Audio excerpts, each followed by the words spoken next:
Love. Love. The grandmother at the beach club was saying to me today that she forgot what she was trying to say to her granddaughter, and she said, I forgot what I was going to say, and the granddaughter quickly said, well, when I forget what I'm going to say, I just say, I love you. Love. What is love? What does it look like? What does it feel like? What does it act? And the one thing the early Christian writer makes clear, and that Kim mentioned in her own children's moments, is that love is not word or speech. For you see, it's just talk. And talk is cheap. One of Soren Kierkegaard's own parables, he was a 19th century Danish theologian, philosopher, somewhat disgruntled with, or very much disgruntled with the organized church of his day, and would have been one who checked no religious affiliation. But he told the parable of a man being downtown in the city one day and seeing a sign in a window that said, "Pants pressed here." So he quickly goes home, delighted to find out that this business is there, and grabs all the wrinkled clothes and takes them back down to the place and goes inside and places all of those wrinkled pants on the counter, wherein the shopkeeper says, "What on earth are you doing?" He said, "Well, I brought my pants to be pressed." He said, "You've got it all wrong. We don't do that here. We're a sign shop. We don't do that. We just talk about it." Now, Kierkegaard, being the Protestant that he was in his own day, took that as an analogy for the church of his day, with which he had many problems, in that he felt that people would go to an institution that sounded itself to be love, and people would find other than love there. And you could go on with a litany of his complaints, but the truth is there in terms of how he saw it. Now, I think we would all agree that to some degree or the other in this country we live in, not to mention this world, that we are indeed in a time of crisis, and that the future, and it bothers us extremely, is uncertain. And it would seem to me that in light of our New Testament reading, that maybe it is a time, fractured as we are and concerned as we are, to re-examine and maybe even to our surprise or dismay, rediscover the meaning of love. We surely use the word an awful lot, so why not let's journey today considering these words from the New Testament reading and think about and ask the question, what again is love? What does it look like? What does it feel like? And what does it act like? The first picture of love comes to mind with the opening words, "We know love by this, He laid down His life for us." What does love look like? It's Jesus on a cross. This beautiful cross that symbolizes our faith was actually, in its historical context, an instrument of execution. For us, it has become the premier symbol of the faith that we share. What is love from a Christian perspective? It's Jesus on a cross. But we knew that already, didn't we? God did so love the world that He gave His Son, that whosoever believeth in Him should not perish but have everlasting life. But then again, it is incredible to consider this idea of God and God's Son on a cross for us. I put it together in some words thinking about this which is almost impossible to grasp, and it's called Old Rugged Cross. As the story goes, God's lonely Son died a criminal's death on an old rugged cross. And as the story goes, God was willing to let His Son die for the sins of us all. Now, as my story unfolds, I would choose death before I would ever give my sons to it. And as for the truth in this mysterious rite, and for it to make sense to me, I must see God up on that tree. And this is the essence of that one word, incarnation. God made flesh. God with us in this one we know as Jesus. But it is God's love. It is His life. He is laying it down for all of us. What does love look like? Jesus on a cross. Secondly, it looks like you and I as hard as this may be to believe, it's you and I with or on our own cross. How do I mean that? Listen as these words continue from 1 John after the first verse, which reads, He laid down His life for us, and because of this, we ought lay down our lives for one another. Now that's a pretty challenging thought, to give our lives for one another. And surely we know that in history, in terms of soldiers and Christian soldiers, there have been many noble, heroic instances of men and women individually at that particular moment courageously giving their life and become martyrs for others and for their own country. And yet this laying down of one's life also refers to something else in a more general sense, and that is our behavior in an everyday life, our Christ-likeness, our taking up our own cross as did Jesus, understanding in Jesus' cross that it's not only about His purpose, but telling us too that we have a divine intersection with God that brings us into our own cross, into our own Christian walk as sons and daughters of God. He had His destiny, so did we. He had His calling, so do we. There was a cross for Him, there's a cross for us, and it is a cross of love. That we love, not indeed in speech, but in action and truth. I don't know if you've had the opportunity to read some of Clarence Jordan's cotton patch versions of the New Testament. It's a conversational form of translation with a southern accent. And in it you can read this 18th verse in his own perspective or with his perspective of translation.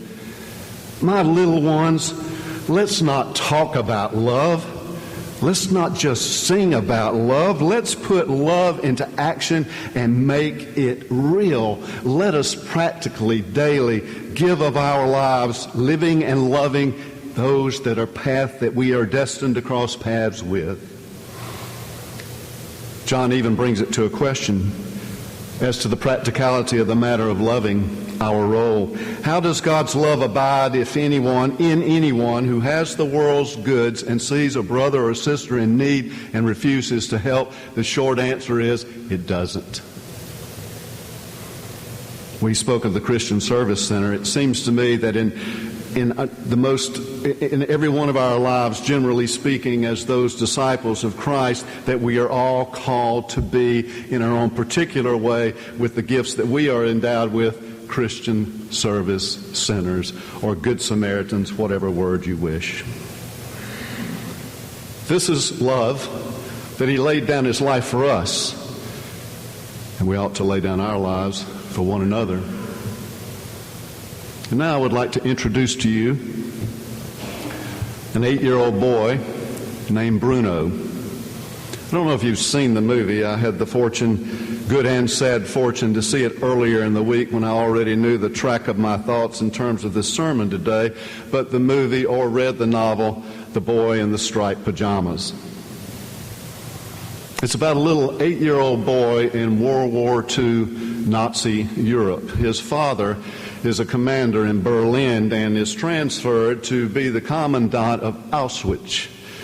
Out with, as the little boy hears it. He has no idea what it is, but they move into Poland, just a short distance from that camp, and set up in terms of a home, a 3-story beautiful home, and they're separated from Auschwitz by the forest.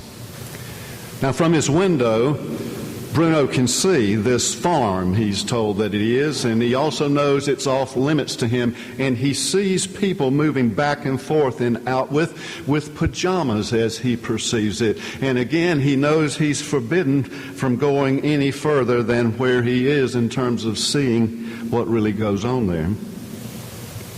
Well, his curiosity, as you might imagine, gets the best of him. He draws closer and closer to this farm, and finally he sees it's a place of incarceration and this huge fence around, and there is a little boy on the other side of the fence, the same age, it turns out. They share the same birthday as they get to know one another, and they're separated by this fence. He finds out that his name is Shmuel. And he says, "What kind of name is Shmuel?" He said, "It's my name. What is your name?" "My name is Bruno." And they befriend one another, and they talk daily and learn about each other's backgrounds and their families. And more Bruno is beginning to understand that whatever this farm is, it's not a good place. And he sees fear in his friend Shmuel's eyes, and he knows he's hungry, and he begins to bring him food and to feed him, and watches him as his starving friend devours his food. One day news comes, and Bruno delivers that news to his newfound friend Shmuel that his father is being transferred back to Berlin and that he would not be seeing him again. And as you might imagine, Shmuel is very upset. His heart is broken, and then he tells his friend Bruno that his father is missing. He's been missing for days. We can't find him. So Bruno says to his friend Shmuel, "I will not leave without helping you find your father. I will come back. You get me some of those pajamas you wear with the star on the sleeve and the number here, and I'll wear that, and that way I can go in with you without causing any trouble at all. I can just be one of you, okay? I can be like you." And he promises. On the appointed day, Bruno brings a shovel. He digs a path up under the fence. He changes into the pajamas and the cap that Shmuel has brought him. He slides under that fence and leaves his former clothes in a pile on what was then his side of the fence. And together they move through the horrors. Everything starts coming to light as Bruno and Shmuel move through this prison camp. The faces, the racked bodies, the filthiness, the fear. And all of a sudden, as they're moving through hopelessly and unsuccessfully trying to find Shmuel's father, they realize they are trapped. They are caught in this herded group of people, and the guards are pushing and moving them on somewhere. And finally, they are ordered to go into a room and herded into this dark room, and the door is closed and the vents are sealed. And there in this gas chamber, these two boys, Bruno and Shmuel, meet their untimely death hand in hand. Now for me, Bruno is the Christ figure. He laid his life down for us. He shed not only his clothes, he shed his pride, he shed the rest of his life and laid his life down on a cross. He crawled under and over and through whatever barrier stood between God and humanity, whatever separated, whether it was sin or death. He was willing to take upon himself that challenge to reach out, take hands, and travel with his children, with his brothers, with his sisters. Bruno is the Christ figure. But he's also the Christian figure. He laid down his life for us. Should we not lay down our lives for others, for the Shmuels of this world? He is the Christian figure that is the example to us as to our own lives, our own roles as sons and daughters when we cross paths with people imprisoned, as did Bruno did Shmuel. And we have the resources to help when the other does not. We find our meaning. We find our purpose to be Christian.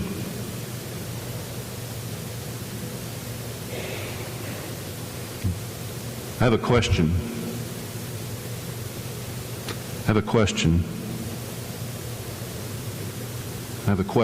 One question. Are you Bruno?